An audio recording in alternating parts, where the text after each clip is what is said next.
Quick recap so new viewers follow.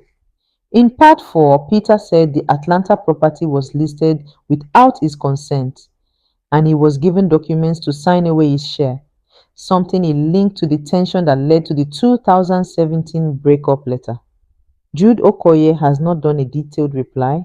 His only public words have been, "I hand him over to God. I will keep him in my prayers. The matter is in court." EFCC lawyer in the ongoing trial said they do not have evidence for the separate 800,000 claim yet and told the court to let Peter prove the 3.2 million and 47 accounts claim. Let the court decide, and I will break down part 5 next. That happened, I think, early 2015. Yeah, not 2016, early 2015. It's now beginning to make sense to me. After EFCC told me everything based on the investigation, this particular incident started making sense to me. Why the sudden attack? Let me tell you guys what happened in that video. So we are about 2014. We started to split our property. Remember, we split this property with Jude. We split every property we have 3 ways with Jude, which we are not even supposed to. I heard some people say Jude invested in P Square. Jude was just a student like us. In fact, we all graduated the same time. The same time I left school, that was when Jude left. Jude was doing nothing. Let Jude prove if he had an employment or if he was doing anything. The person that sponsored us as a brother was our eldest brother, the one that is older than Jude, Henry.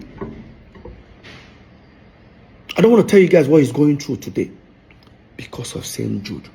Another story for another time. So, what happened? We have a house in America, then Squareville in Omole, 2 wings duplex. We all decided to share our properties into 3. So while we were building this particular house, Paul and Jude's own here in Parkview, the lawyer drafted a resolution for us. Everybody signed. Resolution in the sense that till these 3 new houses we're building becomes habitable. Peter now owns the house in America. Jude now owns Omole Squareville, right wing. Paul now owns the left wing. Now, because if you thought part 4 was heavy, part 5 is where Peter Okoye says it got personal. He says after he questioned why the Atlanta house was put up for sale behind his back, he was threatened. And he says that threat is not new to fans. He says you have already seen it. That viral video of brothers arguing that we all thought was just ego. He says that was the moment. Now remember, this is his allegation in his The Lied Tell Us series, not a court finding. I'm not complaining. Brotherly love. We left it. Then dollar went from like about 180 that time to about almost 300 and something. Guess what that means? Peter's properties now has value. Because now, let's say the house is what? $500,000. If I change it, if I sell the house and I decide to change the money, you know what that means. Dollars we're talking about. Jude and Paul were not themselves. Why? I had a long trip. I traveled to Turkey, Antalya to be precise. I went to go and stay with Samuel Leto. He's my friend. I stayed there for like almost 2 months with him. I was there. I got a phone call from our assistant manager that we have a show in 2 days' time. So no problem, I packed my bags. So part 5. Peter says, quote, after I asked about the Atlanta house, I was threatened that I would be shot. I am paraphrasing his words. He said shot. He says the altercation was recorded and it leaked years ago as a P-Square fight video. Now here is the context you need before you comment. That video never had clear audio of a threat. It was just shouting. So is Peter now recontextualizing an old video or revealing what was really said off camera? We do not know. What we do know is that as of today, there is no police report or court filing that confirms a threat charge. It remains an allegation. So me, I rushed and I went to the venue. Got backstage. I met Paul. I said, Paul, no vex. Did any of you, or do you have an idea who put the house in America on sale? I said, which house? Like that house we are supposed to, where by the time we move into this house, she doesn't know what I'm talking about. I went to Jude. I said, Jude, I better go. You got an idea? Would you just say, come off my front and before I slap you? Second half of part 5 is even more controversial for old school P-Square fans. Peter challenges the long-held narrative that Jude was the financial backbone from day one. He says Jude was a student like us. He had no money. How could he be the backbone? He says the person who truly helped them early was their elder brother, Henry Okoye. Like, what warrants that statement? Next, he wanted to rush me. Some artists there just held him. We almost started fighting. I stood on the table. I said, guy, you are fired. He said, you fire me for waiting. Paul started laughing. Paul said, fire Motoma, I see now. While that was happening, they've already introduced us on stage. They gave me the mic.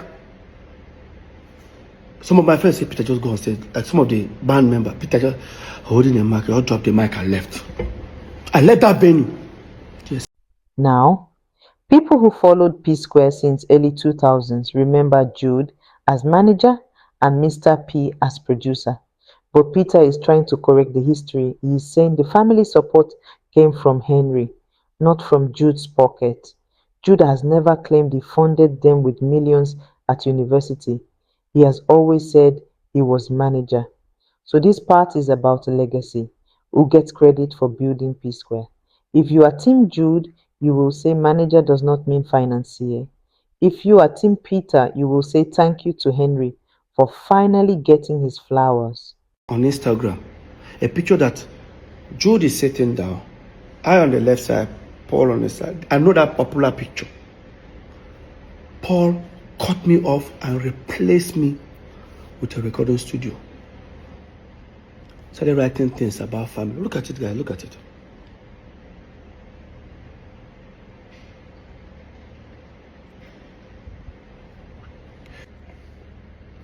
Long story short, of course, I contacted our lawyer, Festus Kiamo. I told him everything about it. He said, you know what, Peter, just go and pay that 30 million to Paul. And everything is 100% yours. I said, so okay. I said, no problem. I then now walked up to Jude and I needed 30 million naira check. Of course, he has already known what I wanted to use it for. I wanted to use that to pay Paul. Jude refused to give it to me. Guys, remember, the same P-Square that have millions of dollars in their account. The same P-Square that has hundreds of millions of naira in their account. I can't get 30 million. You know the most surprising thing? Let me just bring you guys further. When we're in court, they say, me, I'm also a signatory. I say, that I and Paul can also sign. I say, really? I didn't know. And again, me and Paul have never signed any check. So, I don't know where that came from, but let's continue this topic. So, Jude did give me that money, and I had to run to my wife. When I met my wife, mind you, my wife doesn't know anything, any dealings on P Square, because the moment I walked up, I was about to walk up to her, what's she going to ask me? You don't have 30 million, like. And I said, Lola, can you give me 30 million? My wife was like, what happened? I said, I didn't to even tell her what I want to use the money. I just say, very important. See, you guys don't have, like, I don't know what to tell her. I swallowed my pride. I was able to convince her. She said she doesn't have such an amount. Of course, she was working for her dad that time. And I said, can you tell your dad? She said, Peter. I said, please, Lola, it's very important. Somehow Lola was able to convince her dad. The next day, Lola's dad gave me a draft of 30 million. I then contacted Festus Kiamo, our lawyer. Mr. Festus, I'm on my way. He said, okay. He was going to send for Paul and Jude, who should come, I think should come around 5 o'clock in the evening. By the time I got there, everyone sat. Why does Part 5 matter for the court case? It does not directly affect the money laundering trial, which is about forex accounts and signatures, but it affects public opinion, and public opinion affects brand deals, shows. That's okay. After all, Peter, if you agree, if you don't agree, there's nothing will happen. Just send it to me. He just gave me a document. Guess what I saw? That Mr. Peter Okoye hereby liquidate his shares and now will be replaced with Ifeoma Omokeke. I said, who is Ifeoma? I looked. I said, Jude's wife. And I looked at Paul. It's not even Anita. While that was going on, I said, I'm not going to sign it. You say you don't go sign her, but you get right to say many people don't do business with me. Northside, he asked highest share, him and Paul, 70, that they will throw me out. No. Now I'm just looking at them. I said, try him. He said, Shebi, he's about to. Meanwhile, when all these things were happening, we were building these 3 houses with money coming from Northside Entertainment. While this was happening in like 3, 4, 5 months, you stopped funding my own. They stopped funding my own building. And when that was going on, when they stopped funding my own, I didn't want to bother that moment, and I have my reasons. Because I wanted our lawyer to come and see it by himself. And I told our lawyer, I said, I'm not going to sign this document. You say, you don't go sign up. You don't go sign up. Go collect their house for America. I said, I don't need to. I don't need to sign before it becomes mine. So when all these things were happening, I've already informed the property management over there in Atlanta that here is a document resolution that we have that this house is now mine. And that time, Jude and Paul confirmed it. So right now, I've sent the document to them. So apparently, Jude's wife traveled to America. They didn't allow her to enter. Jude now said, why won't they call the apartment building? Why don't they allow her? They say, you confirm that this building is now Peter's. Say, no, it doesn't belong to you. Say, if it doesn't belong to Peter, send us another document that the 3 of you signed that says it does not belong to Peter. Of course, they know I'm not going to sign it. So in that meeting, I now said, Shebi, your wife, go there, then pursue her. They don't allow her in. So if you don't worry, the property is already, with or without Paul collecting the 30 million, the property is mine already. You now say, Paul, no collect them. Paul, no just accept this document. How could they go? After all, me and Paul go so. There may be explanations that haven't been made public, and there may be another chapter waiting to come out. But one thing is certain, the Atlanta house has now become one of the biggest questions in this entire story. Who controlled it? Who had authority? Was it actually listed? And most importantly, who knew what was happening and when? Because sometimes the biggest betrayal isn't what someone says they did, it's what they allegedly did without telling you. Wait until you see what comes next, because the truth may not be in the accusations, it may be hiding in the paperwork. Will shoot you, bury you, nothing will happen. That was when I pulled out my phone. I started recording. I said, repeat them again. If I call your house, what will happen? Man, bring my coffee. Repeat them again, too. Repeat your coffin, come. If I call nigga, you don't know do what? Repeat it. See, repeat it. What of your lawyer? Peter, shame on you. I was recording this video. My twin brother raised his hand and slapped me. Peter, Paul said shame on you. Peter, Paul said shame on you. Peter, Paul said shame on you.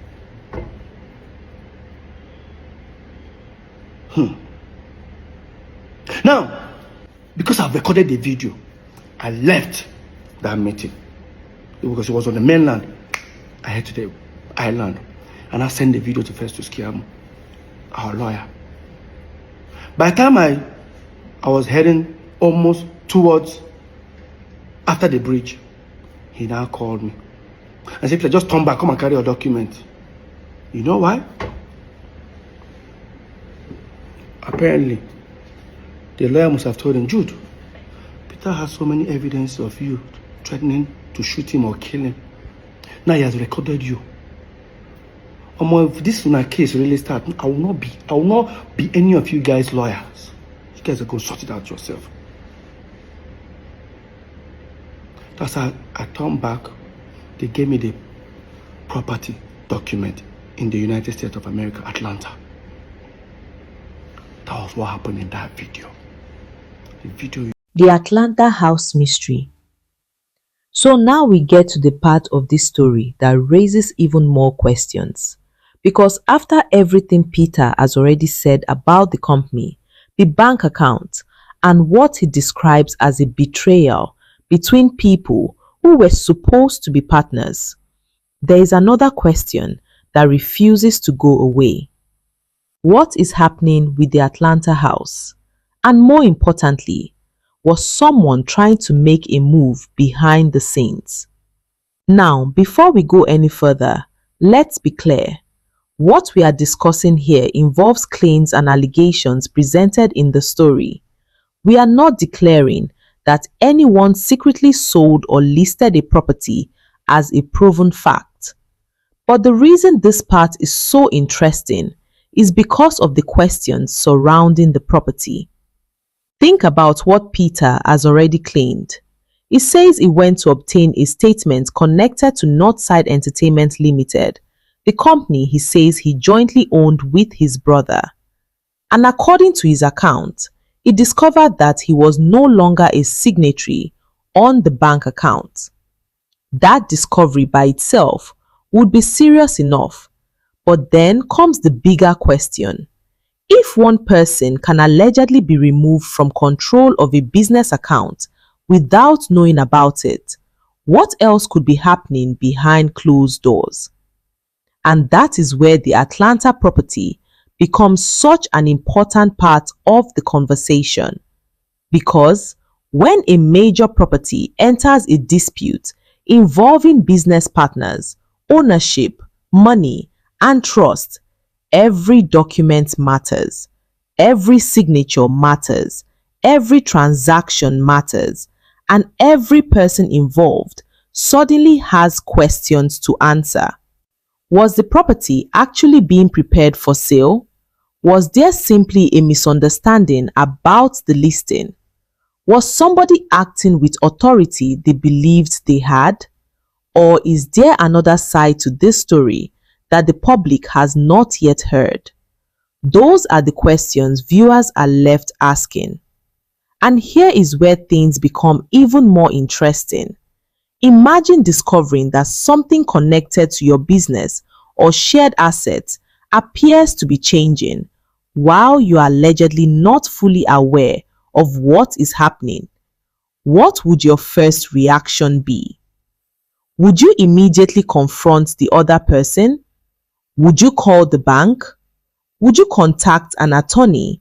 Or would you start looking for documents to find out exactly what happened? Because in situations like this, emotions can tell one story, but paperwork can tell another. And that's why the Atlanta house isn't just about a house.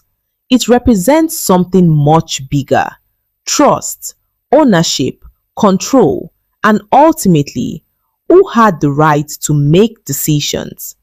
Now, if Peter's version of events is accurate, then the question isn't simply about whether a house was listed. The bigger question would be, who authorized it? And if Peter's version is disputed, then we also have to ask, what is the other side saying happened? Because there are always two sides to a serious dispute, and until all the evidence is available, we have to leave room for both sides to be heard. But there is something about this story that makes it difficult to simply look away. These are not random strangers. This involves people with a history together, people who built businesses together, people who from the outside appear to have shared interests. And whenever money, property, and family or close relationships become involved, the stakes can become incredibly high. One disagreement can turn into another. One unanswered question can create another. And before you know it, what started as a business relationship becomes a battle over trust. So now the question becomes, was the Atlanta house really part of a secret plan? Or is the public connecting dots that don't actually belong together? That is the mystery. And this is exactly why part 5 matters. Because we are moving away from simply asking, who betrayed who? Now we are asking something much bigger. What was actually happening behind the scenes? And if there are documents, agreements, bank records, property records, or communications connected to these claims, those pieces of evidence could completely change how this story is understood. Because allegations can make headlines, but evidence can change everything. So before you decide who you believe, remember that we have only heard part of the story. There may be details we don't know,